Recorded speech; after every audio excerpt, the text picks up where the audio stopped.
السلام عليكم ورحمة الله تعالى وبركاته. كسر هذا horrifying conversation وعشر وابسيا ووالشكيسيا إن شاء الله عشرك وحمرك سيد أحمد الصنع لوقف ومرك إن شاء الله وعشر آت مهم سو أرضك الصدنيني برشة اللغة الإنجليش كانوا كفاية دي سنكروا إن شاء الله أوكي وحوليها invite ربطي حقيقة it gives me a great pleasure waxay ii tahay farxad weyn bay ii tahay waxay siinaysaa farxad weyn bay siinaysaa and good chance iyo fursad wanaagsan bay siinaysaa oo waxay ii tahay fursad wanaagsan to stand inaan soo istaago in front of a tall student arday damiin hortiis inaan soo istaago te waxay ii tahay farxad weyn iyo fursad wanaagsan bay ii tahay okay who kaasoo ardayga marka can't recognize aan marka waxa way garan karin misana aan kala garan karin east or west bari iyo waxa weeye galbeed aan kala aqoonin oo aan kala saari karin but laakiinse what has brought you maxaa ku keenay ahead of you aniga horteedii maxaa ku keenay maadaama adiga taa arday damiina oo bari iyo galbeed midna aan kala saari karin aan kala aqoonsan karin maxaa ku keenay aniga horteeda okay p wuxuu leeyahay okay please fadlan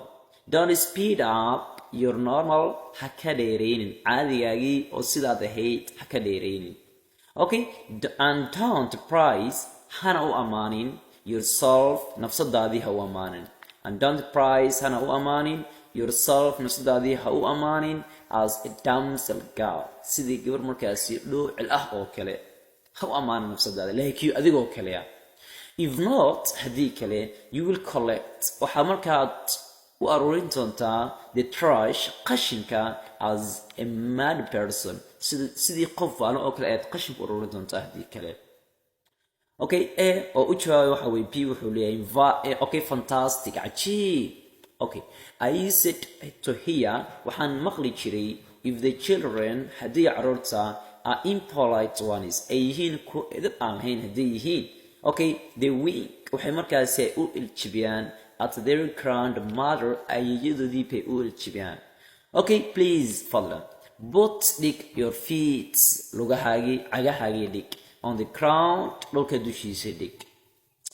okay before I teach you currently aan ku parin unforgettable lesson ashar markaasi lama ilaawana oo la ilaawi doonin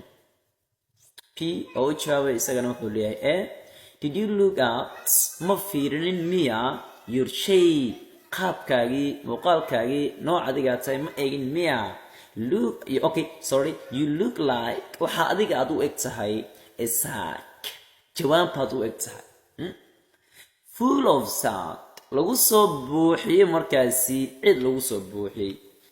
soo buuxiyey soo sidaa darteed simmer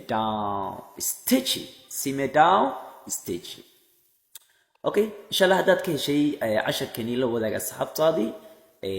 waxaan bartida social media idin kaga soo gudbin doona inshallah cashar markaasi muhiim oo markaasi anfacaya qof kasta maanta xiiseynaya barashada luqadda Englishka okay maalin wanaagsan tan iyo kulanti dambe inshallah amaan Allah